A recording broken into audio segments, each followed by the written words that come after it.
Olá, hoje nós vamos falar sobre risco cirúrgico.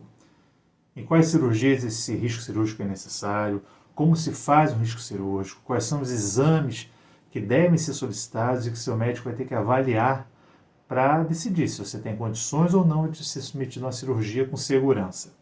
Meu nome é João Luiz Barbosa e eu estou aqui para explicar para você.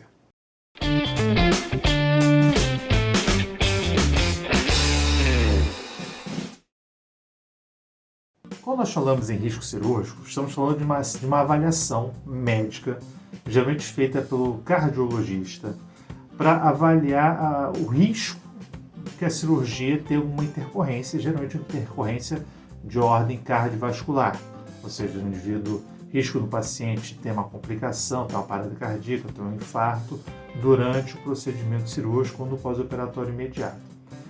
E o objetivo do risco cirúrgico é justamente identificar possíveis fatores de risco, ou seja, doenças ou outros agravantes que podem levar o paciente a ter um risco maior de desenvolver essa complicação, de ter um infarto, ter um AVC ou ter uma parada cardíaca durante a cirurgia.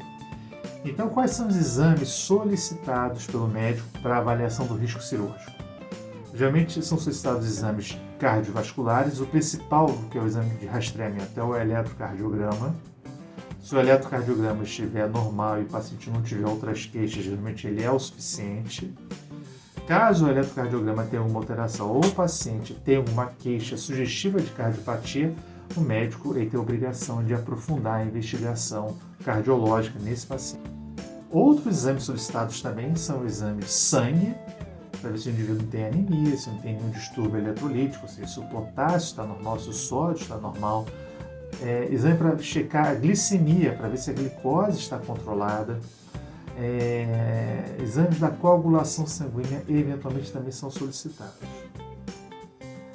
Outros exames de imagem também podem ser solicitados na avaliação do risco pré-operatório. O exame mais comum de imagem é a radiografia de tórax, principalmente naquelas cirurgias torácicas, obviamente, ou que envolvam o aparelho respiratório, ou que simplesmente envolvam anestesia geral. Porque durante a anestesia geral, o indivíduo fica sob a ação de medicamentos e acoplado ao respirador. Mas o que define exatamente o risco de uma cirurgia? Então são 3 fatores principais para definir o risco da cirurgia. Primeiro, com relação ao paciente. É um paciente jovem, é um paciente idoso, é um paciente com muitas comorbidades, ou seja, um paciente com muitas doenças, é um paciente que está sendo submetido a uma primeira cirurgia ou já fez vários procedimentos cirúrgicos, o paciente já teve complicação anestésica. Então, assim, o fator do paciente é essencial na avaliação do risco cirúrgico. O segundo componente se refere ao porte da cirurgia. Qual vai ser a cirurgia que o indivíduo vai fazer? É uma cirurgia dermatológica, é uma cirurgia que vai mexer em tecidos, em partes moles, como por exemplo pele, subcutâneo, geralmente são cirurgias de menor risco. Ou vai ser uma cirurgia de grande porte, como cirurgia cardíaca, cirurgia vascular, algumas cirurgias do neuroeixo, cirurgia de coluna. Então o médico tem que saber exatamente qual vai ser o procedimento cirúrgico para poder estimar o risco da cirurgia. Quanto maior o porte da cirurgia, teoricamente maior a chance de ter alguma complicação, até porque o tempo da cirurgia, o tempo cirúrgico, ou seja, o tempo dentro do centro cirúrgico, é maior também.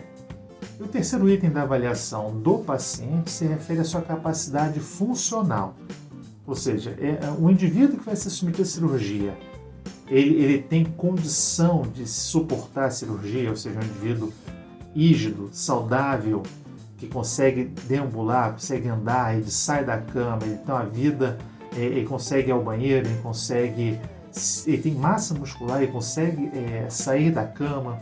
Então isso tudo é um fator que aumenta a chance da cirurgia ser bem sucedida.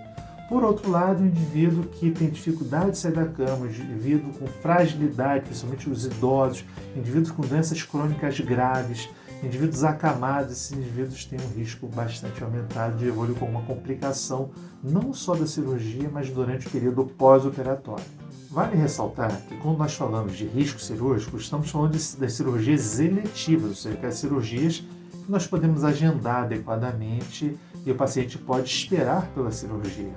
Quando nós falarmos de cirurgia de urgência ou de emergência, o risco cirúrgico não se aplica, porque nesses casos o risco do paciente em não operar vai ser sempre maior do que o risco de uma cirurgia realizada sem uma avaliação pré-operatória.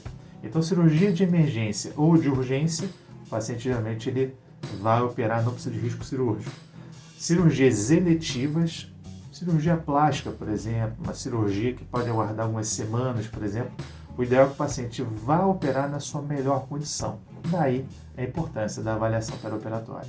Uma recomendação muito importante que eu costumo dar para meus pacientes: sempre quando for fazer qualquer procedimento cirúrgico, principalmente aqueles de maior porte, sempre conversar com o seu cirurgião sobre a estrutura hospitalar, onde você vai operar. É um hospital que tem um centro cirúrgico bem equipado, é um hospital que principalmente tem uma unidade de terapia intensiva. Claro que ninguém quer operar e parar dentro de um CTI, mas intercorrências podem acontecer, então é bom que o hospital tenha uma unidade de terapia intensiva para poder acolher você caso a cirurgia não transcorra da melhor forma possível. Se você tem algum amigo ou familiar que vai se submeter a uma cirurgia ou que está pesquisando sobre cirurgia, envie esse vídeo para ele, porque pode ser bastante útil, porque tem várias dúvidas dos pacientes que vêm aqui no consultório e eles perguntam sempre sobre esses temas. Bom, eu espero que esse papo sobre risco cirúrgico tenha sido útil para você. Inscreva-se no canal e aproveite os nossos vídeos sobre medicina e saúde. Um grande abraço, até breve.